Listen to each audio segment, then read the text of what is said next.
Okay, so today I'm going to be talking to you about my experiences that I had in Papua New Guinea. Now, there are so many stories that I could tell you, but I just mainly want to focus on one. And what it all started with how I managed to go to Papua New Guinea in the first place. My sister was working over there, so that's how I managed to have this opportunity.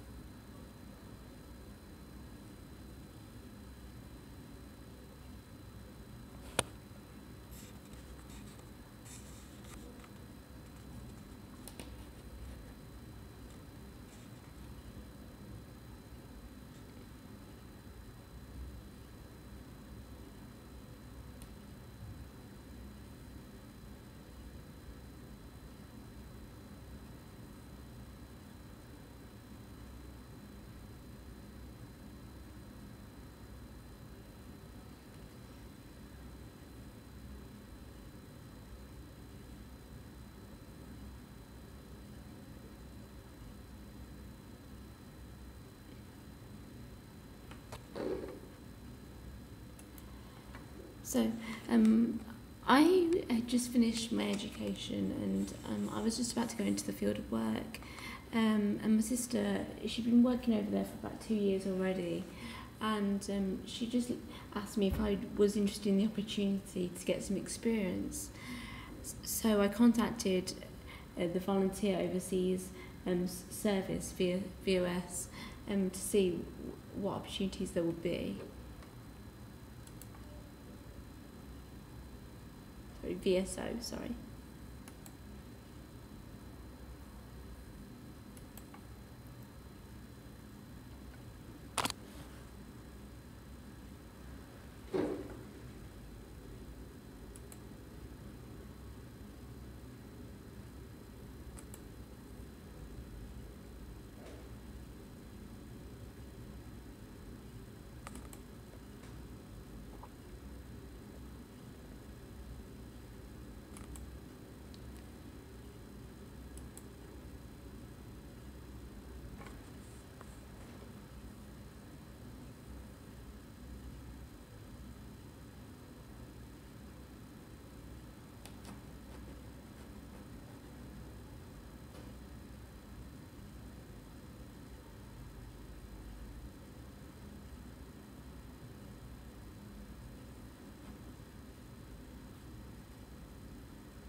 Now, before I could get anywhere really, I needed to talk to the Volunteer Overseas Service, and they needed to know more about me. They needed to know what kind of experiences I'd had so far, if I had any kind of practical experience, like for example with machinery, what my education had been like, just to see like if I would be an asset over where my sister was, so I could support her. So we had various discussions, and they agreed that I could go, and then the whole thing could just get started.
So I went to Heathrow Airport to begin my adventure, and I mean the actual plane took 36 hours. So as you can imagine, there was various stops along the way. For example, in Singapore, and there was about two stops before we eventually reached the capital of Papua New Guinea. And I was a bit surprised there because instead of my sister coming to meet me, a priest met me instead.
So I inquired about where my sister was, and the priest explained that my sister was right at the top of the mountain, which is where they stayed. There was just no time for her to come and meet me, hence why he'd come. So I said, okay, that's fine. And I started to have a bit of a look around the area, and it was just a big culture shock. Everything was so different. Like, for example, the houses there, there weren't actual houses, they were shacks, which I was a bit surprised at. Didn't really know how to, I mean, everyone looked alright, like everyone looked healthy, but they were just also poor, which I wasn't really expecting. And so many people had knives as well, like they were just carrying knives around in the street. Which also just seemed really shocking.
Now, the actual, the place that my sister was staying was called Pickpack, which I know to you and me seems really quite funny, but it's because their language is just, it's a mixture of lots of different languages, basically different Creoles and Pidgin languages that have come together. There's some English, there's some Papua New Guinea. They've got a variety of languages all meshed together. I didn't go to the top of the mountain straight away, as I was just so tired. So I spent a couple of days where I had arrived, basically.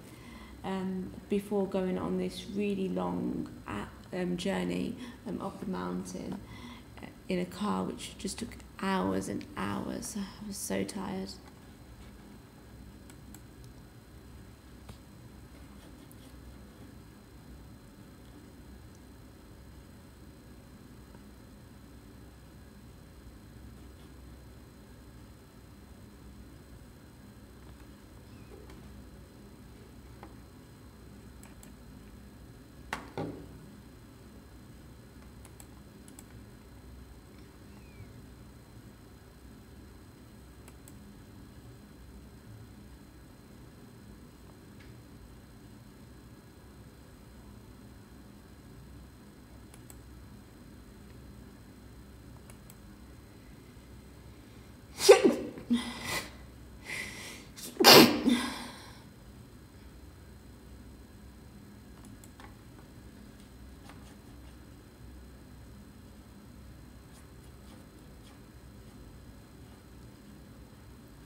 So when I was looking around, I looked at some of the signs that I could see around me, and some of the words, they were quite similar to English. Like, for example, hospital was called hop sick, as in hop and sick, which I actually thought was kind of funny.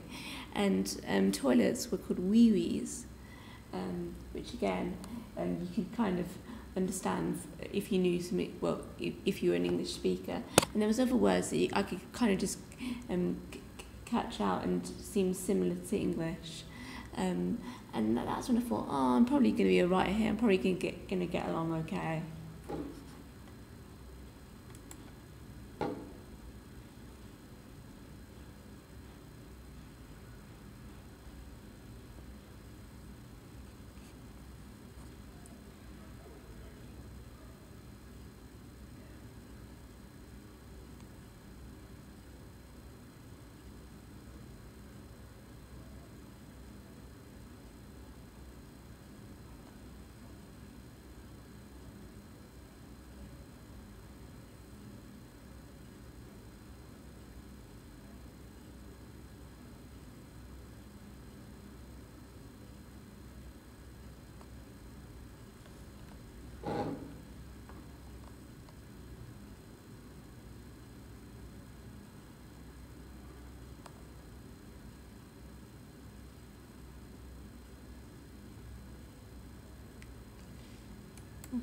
So eventually we got up there, and well, I got up to where my sister had been staying, and there was all these big shacks that had been put up, and I went into one of them where my sister apparently had been was staying, and I saw her Australian friend Sue.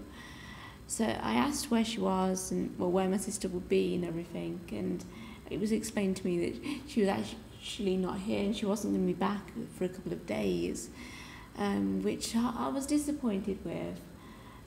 But I was just really tired. I just wanted to go to bed, although where I was going to be sleeping didn't look that good, to be honest. It looked really rough, but I was so knackered. I just went back straight to sleep.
So when I woke up, I went to see, and I just clarified when my sister was back, just to confirm that it would be in 2 days' time. And she said, yeah, it would be. And we had a bit of a chat about when I was younger and if she remembered me and everything. I'd had blonde hair back then, and quite long blonde hair, but apparently she did remember. And I asked if I could have a bit of a look around and just see the sights. So I started having a look around and I saw these girls, but when they saw me, these young girls, they started blowing raspberries at me, which just seemed really strange.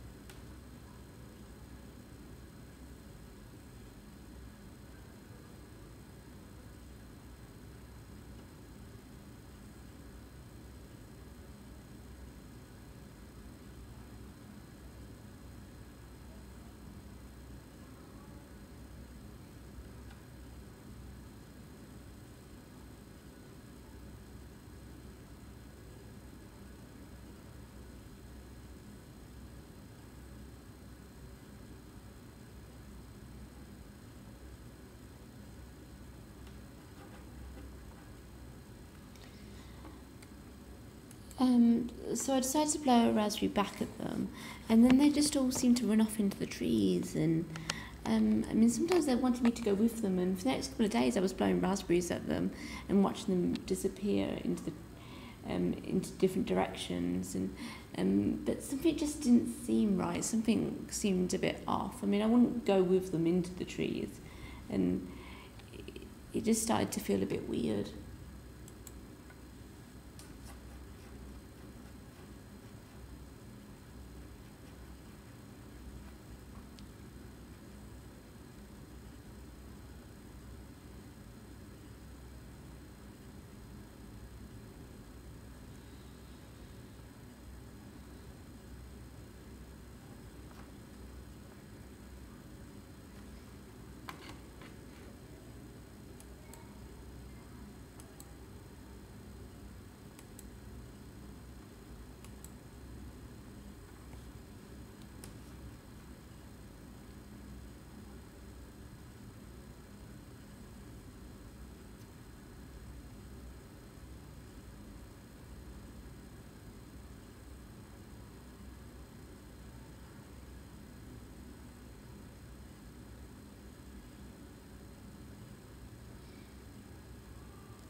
So my sister finally arrived the next day, and I was so happy to see her. We had a good old catch up. It was really great. There was lots of hugs and me telling her stories from home, and it was really great to see her and everything. And she explained that I could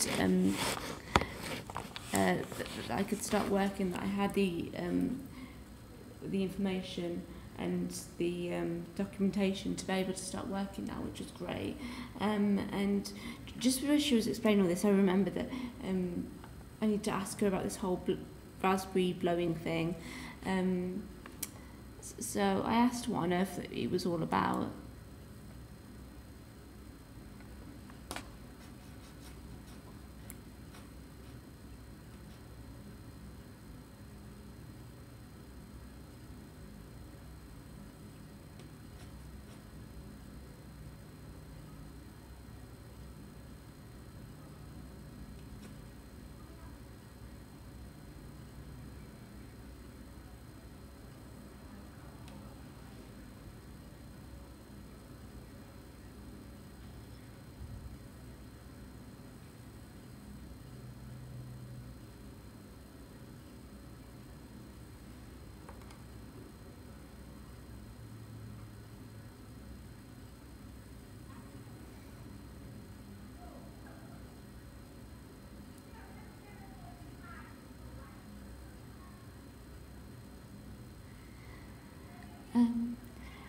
Straight away I could see from my sister's face that this was not good.